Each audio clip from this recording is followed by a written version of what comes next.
You've spent your entire life putting your family first.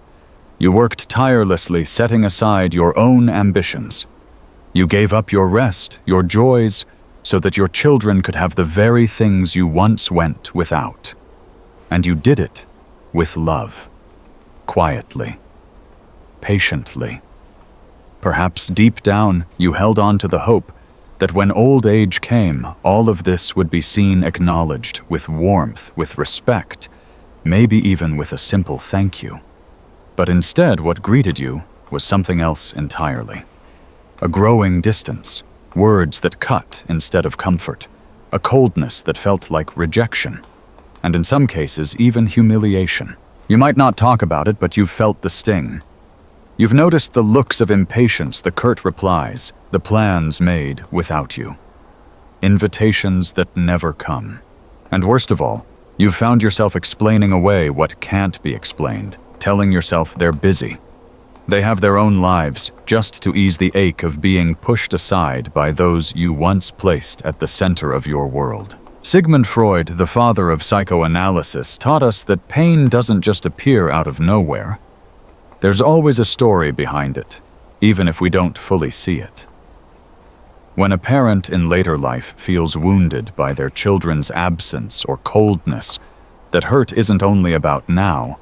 It's the weight of years spent enduring, overlooking, accepting what should never have been accepted. Love remembers. But so does disrespect. And every time you've brushed aside something hurtful, no matter how small it seemed, you've allowed a pattern to form.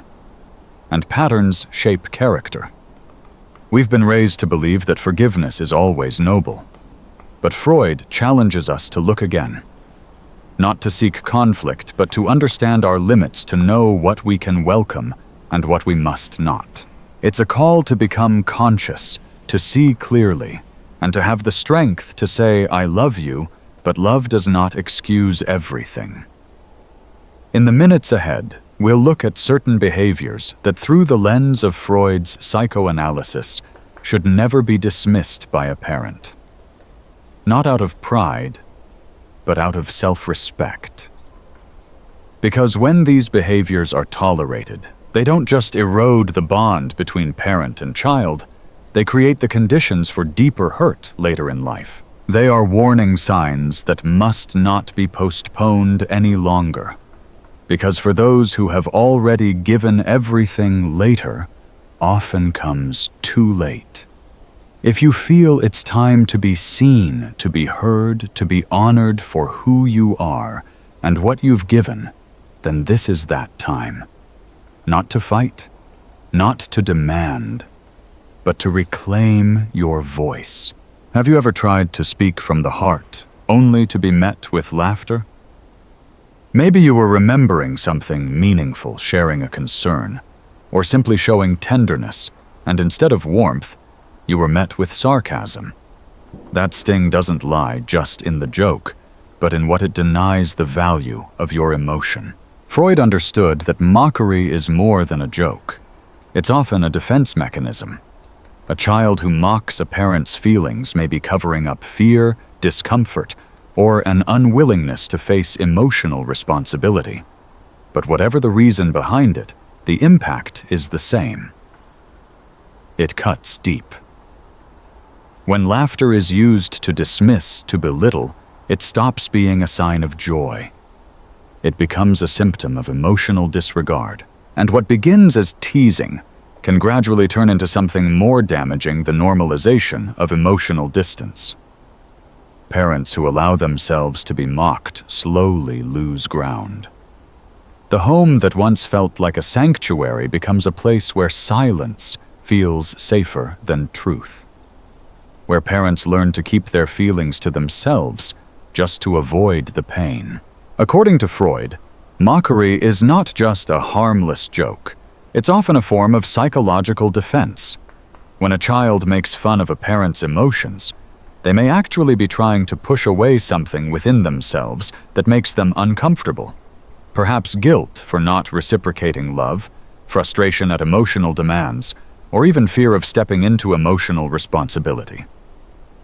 Regardless of the reason behind it, the effect on the parent is deeply painful.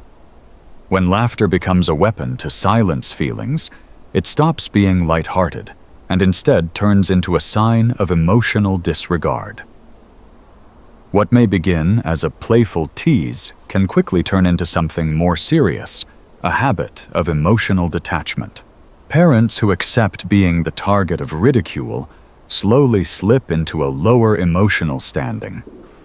A home that should foster mutual care can become a stage where parents learn to stay quiet to avoid being hurt. Many try to downplay the behavior, telling themselves their children are just young playing around or unaware of what they're doing. But Freud warns us, the unconscious always knows more than we think. A joking remark can often carry buried truths, unspoken desires for dominance, or a need for control. When a child mocks a parent's emotional expression, they're in a way flipping the roles. They put themselves in the superior position, turning their parent into a parody, refusing to acknowledge the very real vulnerability that comes with being a caregiver. The danger lies in repetition. When this behavior happens again and again, it can begin to seem normal. Old age, however, is a season in life when the soul longs to be heard. Emotions run deeper. Memories become more vivid, the desire for connection grows stronger, and the need for respect becomes even more urgent. When a grown child laughs at their parent's heartfelt emotion, they're sending a painful message that they are unwilling to accept the full humanity of the one who raised them. Forgiving once can be noble. Always forgiving may be harmful. Love that isn't protected with healthy boundaries risks turning into pain. This isn't about demanding reverence.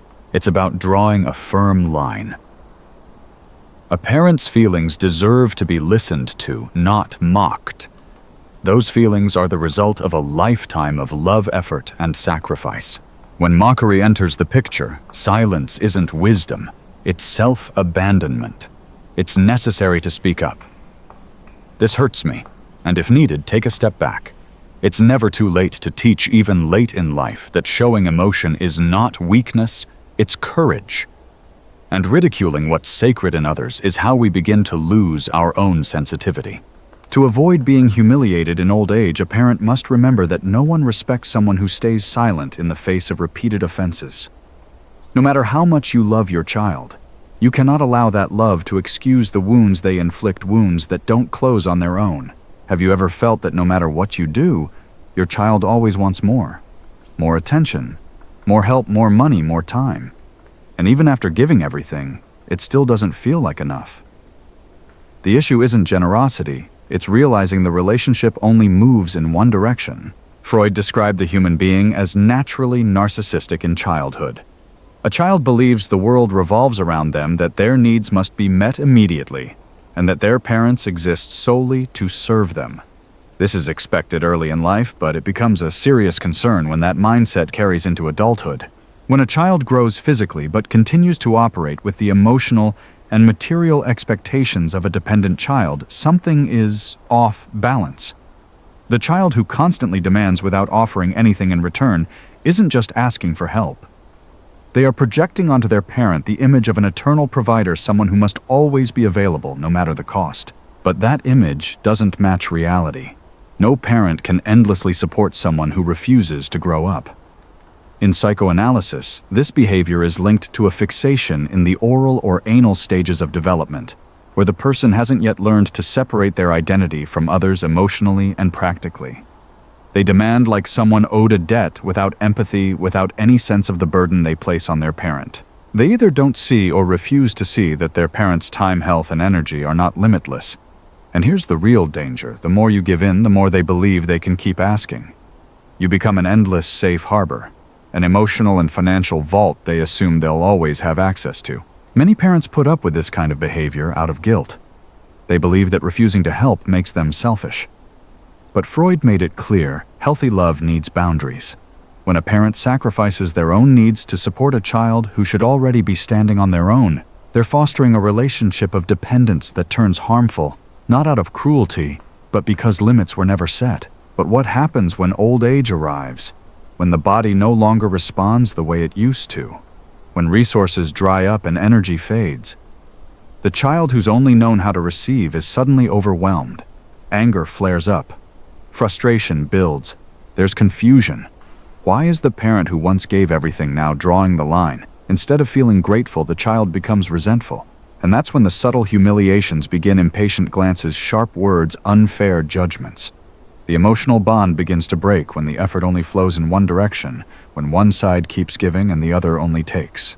We shouldn't wait for things to reach that point.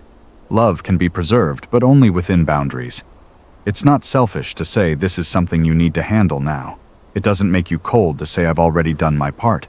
These are decisions made for mental well-being and emotional survival. Real affection is born from mutuality. When a child understands they must also give by showing up, by offering respect, by providing support, the relationship has room to grow. But this only happens when the parent makes it clear they are not an endless well, that their love is deep but not bottomless, that they care deeply but still have limits, that they give of themselves but won't allow themselves to be drained. You don't need to explain yourself. What matters is protecting your inner balance and, most importantly, teaching, even if it's late, that love is not an eternal debt. It's a two-way street where both sides grow care for one another and share respect. There are few things more painful than being humiliated by your own child.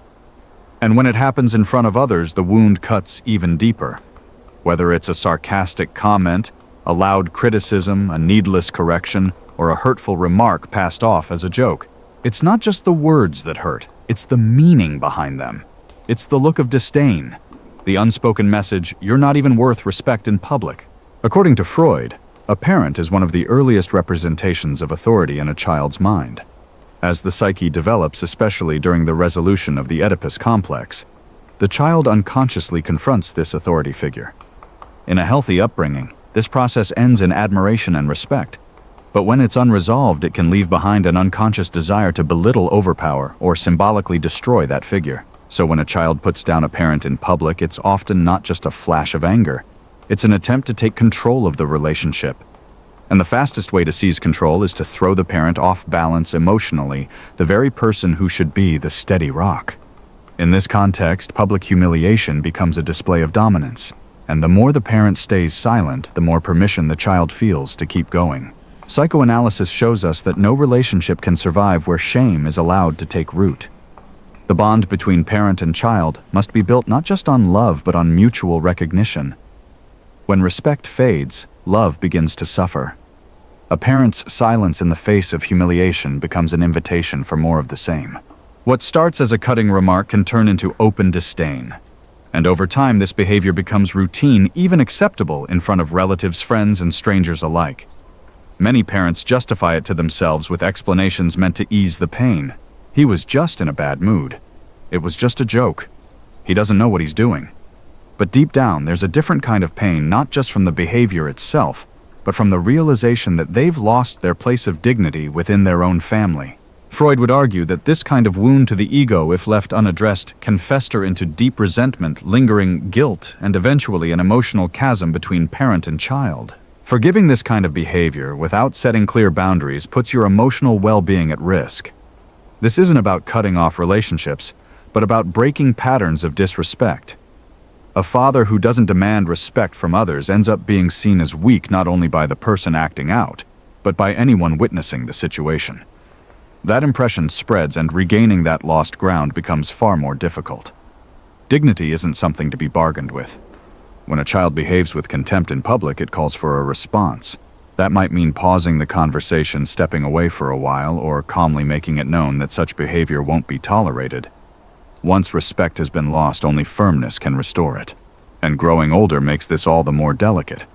In later years, self-worth tends to be more fragile and emotional wounds take longer to heal. Being shamed by someone you poured your life into raising is a quiet kind of violence, deep-cutting and hard to explain.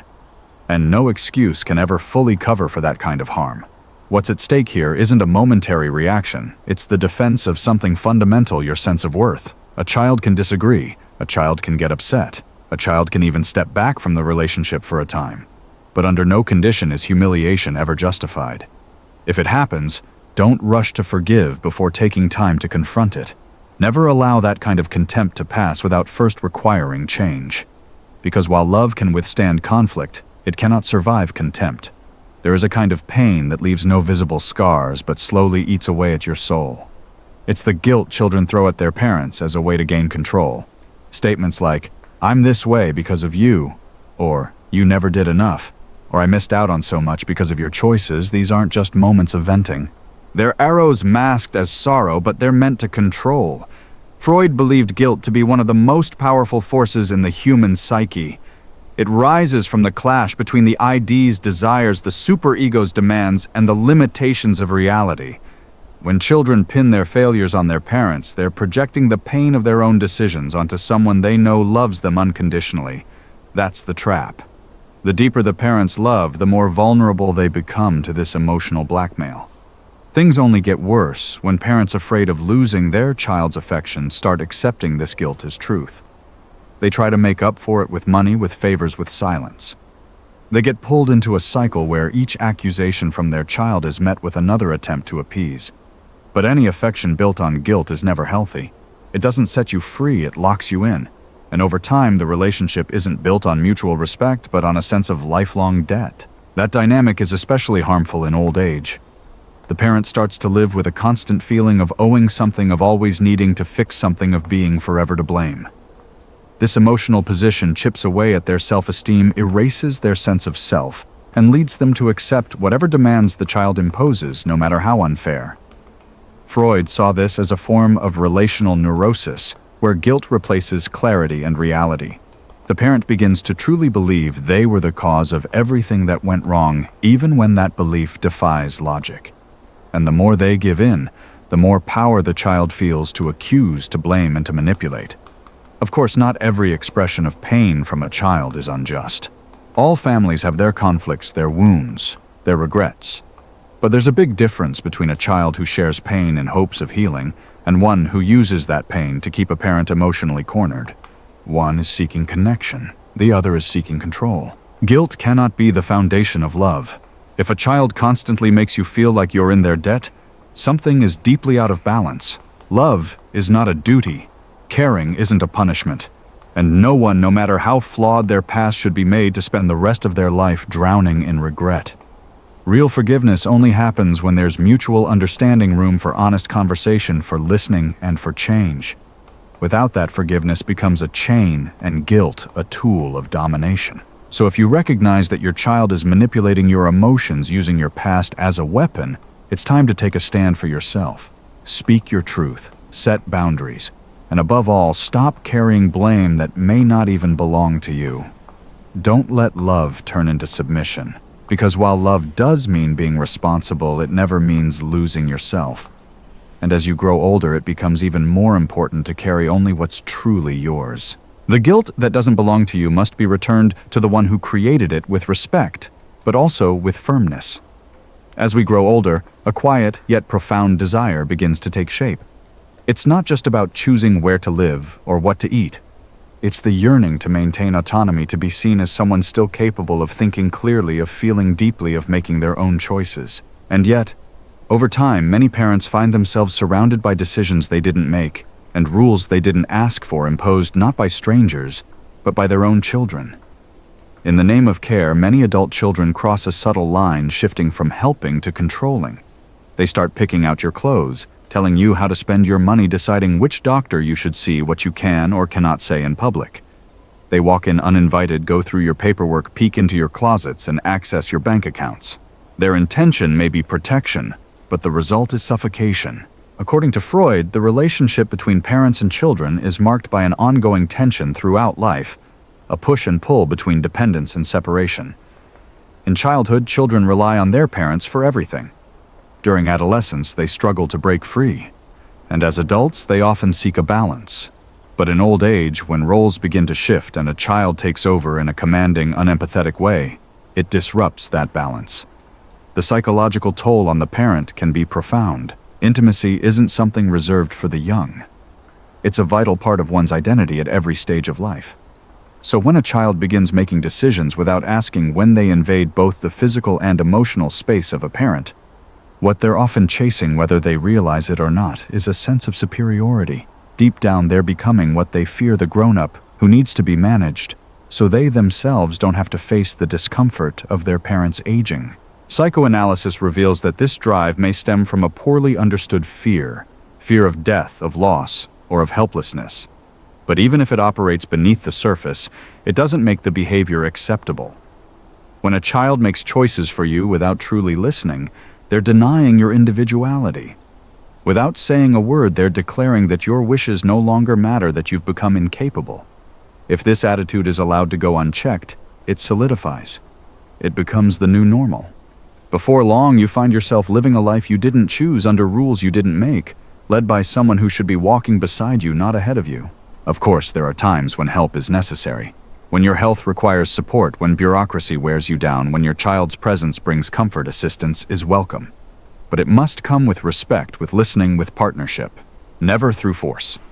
What begins as "I just want to help" can quickly turn into "you don't know what you're doing anymore." And that wounds, that hurts, that humiliates. You must say it clearly: "I am still the author of my own story." You must defend the inner space where your choices still carry meaning, not out of pride, but out of self-respect. If you let your child take over every decision while you are still capable, you are consenting to slowly be erased. Forgiving constant oversteps without setting boundaries teaches others that your will doesn't matter. It is surrendering yourself for the sake of a false peace. And no one can live with dignity if they're denied the right to say yes or no to life itself. Freud believed the ego must assert itself even in pain. In old age, that assertion becomes a quiet act of resistance. Loving your child does not mean submitting to them. Helping is not the same as controlling. Protecting someone doesn't mean taking their place. Trust is the foundation of any relationship. When it breaks, everything that once felt secure becomes uncertain. For a parent, being deceived by a child is more than just a logical shock. It is a deep emotional wound. And when lies become frequent or are used to cover up serious matters, that pain can turn into a silent humiliation. Freud saw lying as a symptom of inner conflict between what one desires and what one believes they ought to do. People lie to avoid punishment, to escape guilt, or to keep up an ideal image of themselves. But when a child chooses to lie repeatedly to their parents, the issue goes far beyond simple self-protection. It's not always easy to see, but using deception, whether deliberate or unconscious, often becomes a way to maintain control and create emotional distance. There are small, everyday lies that might be driven by fear or embarrassment, but then there are the ones that conceal major decisions, financial troubles, legal issues, betrayals, family disputes, or major life changes that, out of basic respect, should be shared. When these truths are hidden, it's not just communication that suffers. It alters how the child sees their parents' worth. A carefully chosen silence, a half-truth, or a conveniently skipped detail quietly sends the message, "You don't need to know." And with that, the child sets up a hierarchy, one in which the parent is seen as incapable, as someone who doesn't deserve to be involved. That attitude reduces. The parent pushes them aside and isolates them. In old age, this exclusion becomes especially painful. The parent begins to notice that they're being left out, that conversations shift when they walk into the room, that certain topics are off limits. But this isn't about protecting them. It's disrespect hidden behind a polite mask. It's a quiet denial of psychological autonomy, which Freud described as essential to preserving one's conscious identity. Going along with this kind of treatment for the sake of keeping peace in the family is risky. When forgiveness comes with no consequences, lying becomes just another tool. And once the child realizes they can keep things hidden without being challenged, the relationship slips into a state of constant falsehood. Emotional closeness, which should be built on honesty, starts filling up with gaps. It's important to understand that asking for the truth isn't the same as trying to control.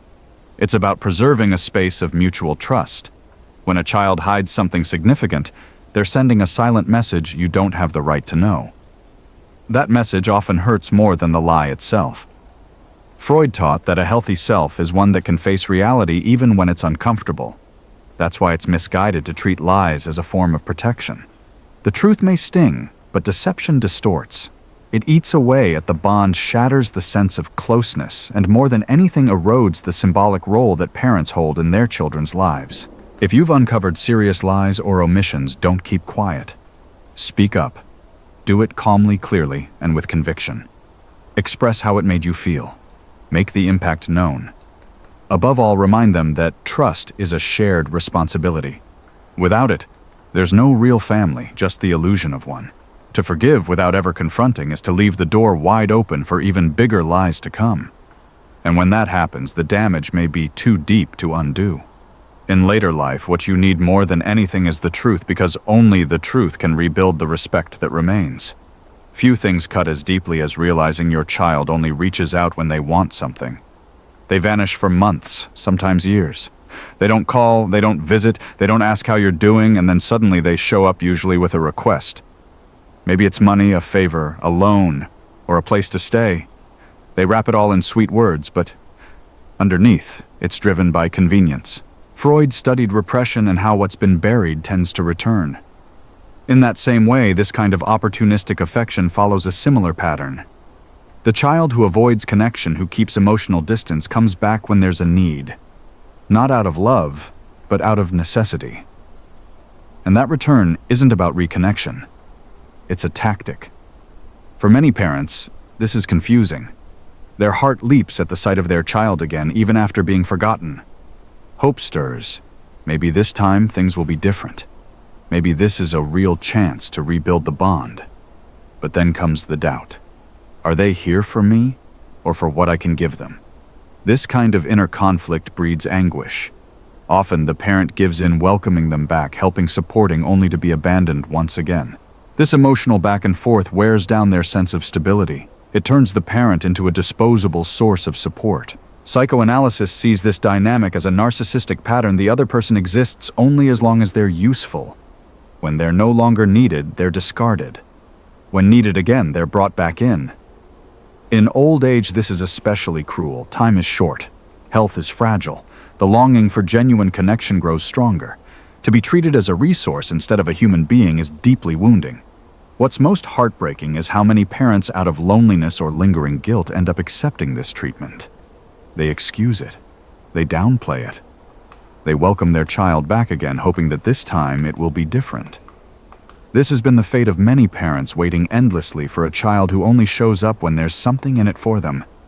It's a painful cycle, and the only way to break it is through emotional clarity.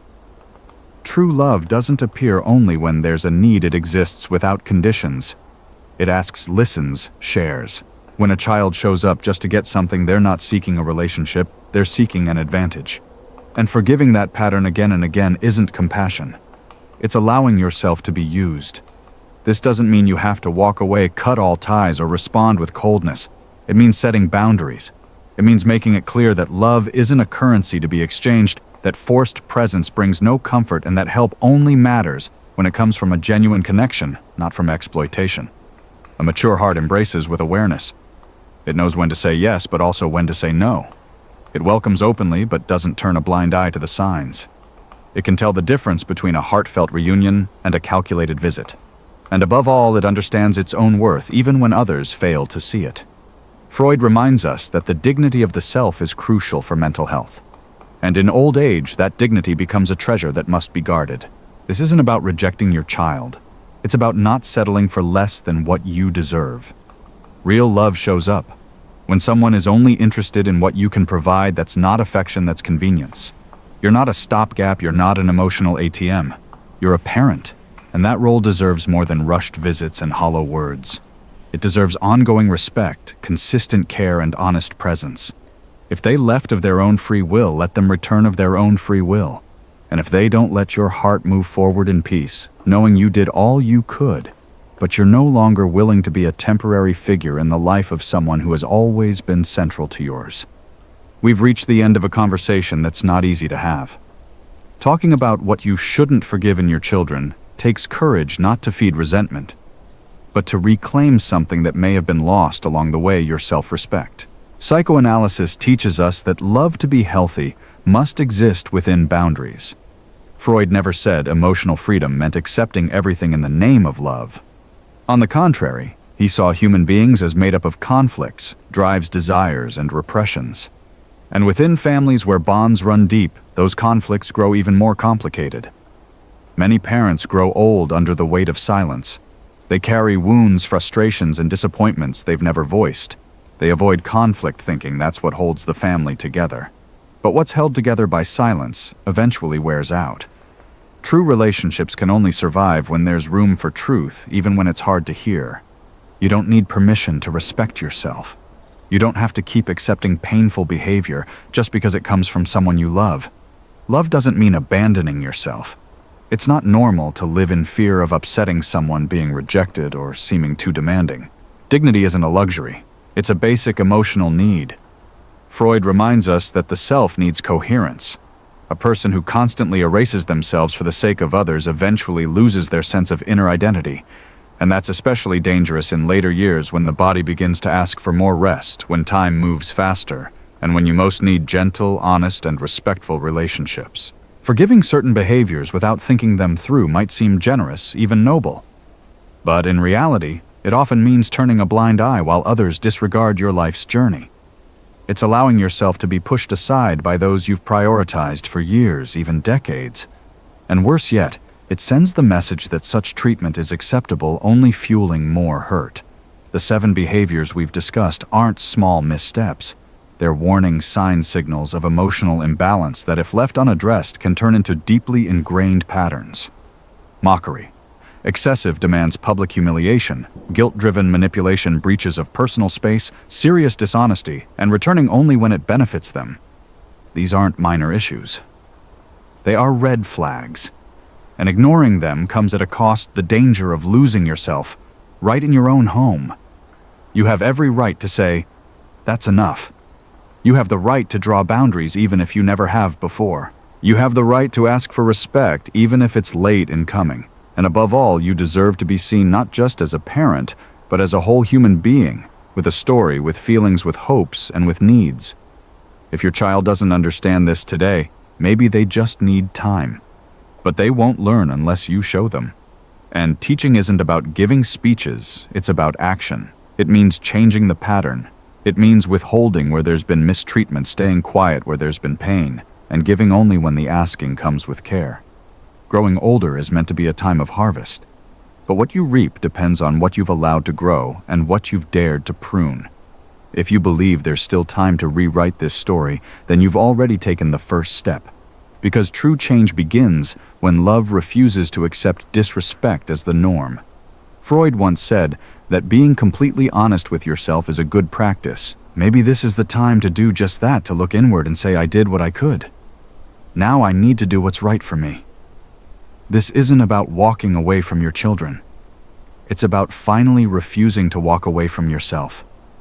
You deserve more than crumbs of affection. You deserve meaningful relationships. You deserve calm. And most of all, you deserve to live the years ahead with grace, with dignity, and with truth. If these words have spoken to you, feel free to enjoy the rest of the video. Don't forget to subscribe and turn on the notifications so you won't miss more reflections like this one. Take care and see you next time.